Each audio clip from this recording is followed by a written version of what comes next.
Bienvenido al programa Sabiduría para el Corazón. El Dr. Stephen Davey, pastor de la Iglesia Colonial y presidente del Seminario Teológico Shepherds, en la voz y adaptación de Daniel Francia, le invita a conocer más de la Palabra de Dios. Acompáñenos con su Biblia en mano en el estudio de hoy.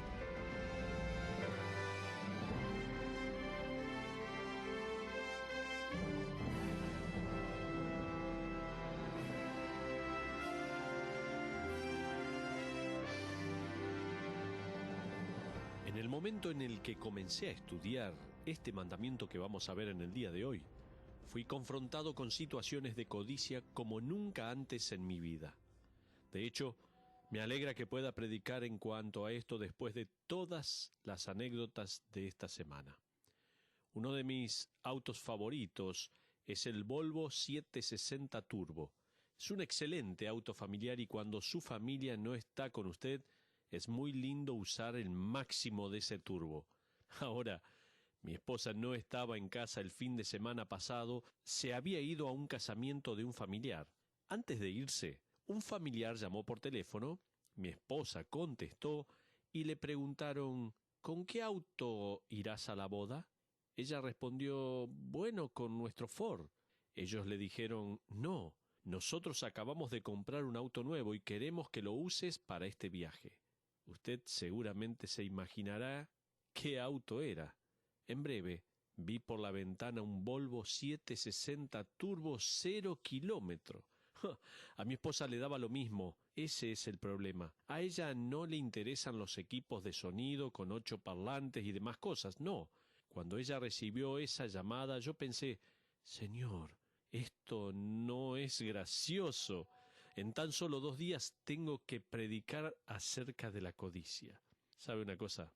Hoy vamos a hablar de uno de los 10 mandamientos que nos resulta menos popular que el resto. Vaya en su Biblia, Éxodo capítulo 20, por favor. Y gracias por estar una vez más en Sabiduría para el Corazón. Es maravilloso poder juntos estar estudiando la Palabra de Dios. Como le decía, vaya por favor a su Biblia en Éxodo capítulo 20 y allí vamos a ver el tema de la codicia. Una palabra que es hermana, por decirlo de alguna manera, de la codicia es la avaricia. Es interesante ver que una compañía consideró a la codicia como una solución a sus problemas. Una compañía estadounidense en Panamá tenía problemas con sus empleados. Muchos de ellos estaban renunciando. El país en ese entonces tenía una economía agraria y una sociedad de bajos recursos. Cuando estas personas recibían su salario en efectivo por un mes de trabajo, se encontraban con más dinero de lo que habían ganado en todas sus vidas. Entonces ellos asumían que eso era más que suficiente y renunciaban. Así que los ejecutivos se juntaron e idearon un plan para prevenir que los empleados renunciaran a sus trabajos. Ellos decidieron darle a cada uno de los empleados catálogos de grandes tiendas norteamericanas. Estas personas entonces comenzaron a ver cosas que nunca antes habían visto o imaginado, con todos sus respectivos precios. Fue allí cuando se dieron cuenta que necesitarían más dinero y la cantidad de empleados comenzó a aumentar y a mantenerse. Ahora, esa puede ser una solución para una compañía, pero cuando pensamos en que esta filosofía ha invadido nuestros hogares y nuestras iglesias, se trata de un gran problema. La codicia y la avaricia son moneda corriente en nuestra sociedad. Si usted ha estado leyendo el diario, se habrá dado cuenta de esto. Cuando Rudolph Giuliani fue alcalde de la ciudad de Nueva York por primera vez, descubrió que más de 100 de funcionarios habían recibido sobornos. Más de 90 de estos funcionarios aceptaron esos sobornos. El resto no los aceptó porque no eran lo suficiente. La codicia ha impregnado a nuestra sociedad y al estudiar los 10 mandamientos vemos que cada día son más y más vigentes. Veamos ahora este mandamiento. Fíjese en el mandamiento dado en el versículo 17 de Éxodo capítulo 20, por favor. Busque en su Biblia Éxodo capítulo 20, versículo 17, y dice allí la Biblia, «No codiciarás la casa de tu prójimo, No codiciarás la mujer de tu prójimo, ni su siervo, ni su criada, ni su buey, ni su asno, ni cosa alguna de tu prójimo. Hasta ahí la porción de la palabra de Dios por ahora, y la palabra codiciar es la palabra amad, que significa desear, encontrar placer. Se trata de una palabra neutra. En el Nuevo Testamento, la palabra griega que se emplea significa una pasión por poseer. Dicho de otra manera, tengo que tener eso. Eso es lo que significa. Lo que convierte a la codicia en algo tan horrible es el hecho de que uno está codiciando algo que le pertenece a otra persona. ¿Se da cuenta? Ese objeto o persona es posesión de otro, no de usted. Este mandamiento es muy claro y va al grano. No deja margen para la especulación. Dice, no codiciarás posesiones. No codiciarás esposas o esposos, no codiciarás nada, no busques las posesiones que no te pertenecen. Eso es lo que dice este mandamiento. Mientras estudiaba este pasaje durante la semana me di cuenta que la codicia comienza o está basada en la comparación. Uno mira a su alrededor y ve algo que otra persona tiene y piensa, eso es mejor que lo que yo tengo. Usted no tiene ningún problema con su automóvil, hasta que ve un Volvo Turbo 760, como le decía yo, ¿no? Y estaba estacionado allí cerca de su casa. Su casa es más que adecuada hasta que va a visitar a fulano y ve todo lo que él tiene. Lo más terrible de todo es cuando uno comienza a comparar o a mirar a otro marido o a otra esposa. ¿Se da cuenta? Comparar. Podemos hacer bromas al respecto, pero la realidad es que todos comparamos. Cuando una esposa recibe flores de su marido, luego se asegura de que sus amigas se enteren de ello. Por lo general, esperan el momento oportuno, cuando reciben una llamada telefónica y esa amiga le pregunta, ¿qué vas a cocinar esta noche? La respuesta es, no sé, pero mi marido me acaba de enviar un ramo de flores hermosísimo. No sé lo que voy a cocinar.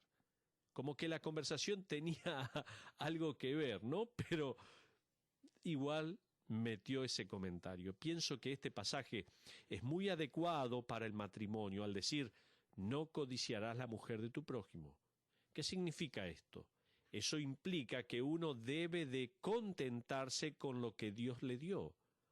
Alguien en una oportunidad describió lo siguiente: el matrimonio es como tomarse un avión a las Bahamas para ir de vacaciones. Cuando usted se baja del avión se da cuenta que está en los Alpes suizos. El ingrediente necesario es aprender a esquiar. Así es el matrimonio. Su matrimonio, su situación financiera, lo que tenga o no tenga, Dios dice de manera directa, deje de desear posesiones que no le corresponden. Ahora, quiero que apliquemos el resto de este pasaje de Lucas 12 a nuestras propias vidas. Este pasaje, por lo general, es dividido en dos, lo cual no es bueno porque a causa de eso se lo saca fuera de contexto. El próximo versículo, el 22, y hasta el final del capítulo, habla de cómo librarnos de la ansiedad. Este pasaje nada tiene que ver con la ansiedad, sino que habla de cómo librarnos de la codicia. Fíjese en los versículos 22 y 23. Jesús aparta a sus discípulos de la multitud y les dice, por tanto os digo, no os afanéis por vuestra vida qué comeréis, ni por el cuerpo qué vestiréis. La vida es más que la comida y el cuerpo que el vestido. Al leer y releer este pasaje, me vienen dos preguntas a la mente. Es como si Jesús hubiera dado las instrucciones y ahora hace a un lado a los discípulos y les dice, quiero hacerles una pregunta. Quiero ver si son materialistas. Quiero ver en ustedes si son codiciosos o no. Luego Jesús le da algunos principios a los discípulos que podemos expresar, creo yo, en dos preguntas. Lo desafío a hacer la prueba ahora mismo. ¿Está listo? Vamos entonces. La primera pregunta es, ¿qué es más importante para mí? ¿Ganar más o crecer más espiritualmente? Fíjese lo que dice los versículos 24 y 25. Considerad los cuervos que ni siembran ni siegan, que ni tienen despensa ni granero, y Dios los alimenta. ¿No valéis vosotros mucho más que las aves? ¿Y quién de vosotros podrá por afanarse añadir a su estatura un codo? Esa última frase se podría traducir: ¿y quién de vosotros podrá con afanarse añadir a su estatura 45 centímetros? Realmente comencé a comprender esa frase mucho mejor con una ilustración que recibí la semana pasada de parte de mis hijos. Los niños pueden darle las mejores ilustraciones y se lo puedo asegurar. Nuestros mellizos cumplieron 4 años la semana pasada. En la mañana de su cumpleaños, uno de ellos se despertó y comenzó a llorar. Fui entonces hasta su habitación y le pregunté: ¿qué pasa? ¿Cuál es el problema, hijo? Él respondió: oh, estaba llorando y decía: hoy es mi cumpleaños. Yo me pregunté: ¿y esto? ¿Lo habrá aprendido de alguno de nosotros o de su madre? ¿Pero por qué llora? Luego le dije: hijo, ¿no estás contento de tener 4 años? Y él me respondió: pero yo pensé que al cumplir 4 años ya sería grande. Él pensó que se despertaría en la mañana midiendo unos 20 centímetros más, tal vez, así que se sintió muy decepcionado. Creo que esa es una muy buena ilustración en cuanto a cómo debemos vivir con nuestro crecimiento espiritual en mente. ¿Con cuánto entusiasmo estamos creciendo espiritualmente en el Señor? ¿Con cuánta frecuencia acudimos a Dios y le decimos: Señor, hazme madurar en la fe? Ese es el punto de este pasaje, ¿se da cuenta? Sigamos leyendo esta porción. Allí verá que Jesús se refiere al crecimiento en términos de madurez. Fíjese lo que dicen los versículos 27 y 28 que estamos leyendo. Considerad los lirios, cómo crecen, no trabajan ni hilan, mas os digo que ni aun Salomón con toda su gloria se vistió como uno de ellos. Y si así viste Dios la hierba que hoy está en el campo y mañana es echada en el horno, ¿cuánto más a vosotros, hombres de poca fe? Pregunto: ¿qué es más importante, desarrollarse en la fe o en su vida financiera? Ahí está el punto. Jesús está diciendo: quiero desarrollar en ustedes, creyentes, una fe en mí que opaque la búsqueda de cualquier otra cosa. Quiero que se den cuenta que puedo hacerlos madurar y tan solo si ceden y dejan de mirar lo material para mirarme a mí. Así que la pregunta número 1 es: ¿qué es más importante para usted? ¿Ganar más o crecer más espiritualmente? ¿Qué pregunta, no? ¿Qué es lo que estamos haciendo? ¿Cómo estamos creciendo o desarrollándonos espiritualmente?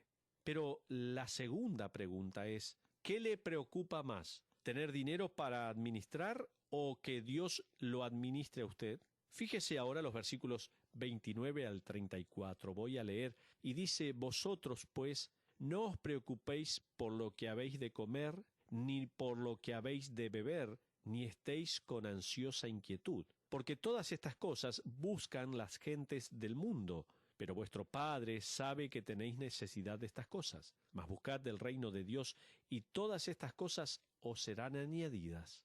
No temáis, manada pequeña, porque a vuestro Padre le ha placido daros el reino. Vended lo que poseéis y dad limosna. Haceos bolsas que no envejezcan, tesoro en los cielos que no se agote, donde el ladrón no llega ni polilla destruye. Porque donde está vuestro tesoro, allí estará también vuestro corazón. ¿Cuál es nuestra actitud?, pregunto. ¿Tener dinero para gastar o entregarnos en las manos de Dios para que Él nos use? Ahí está el punto.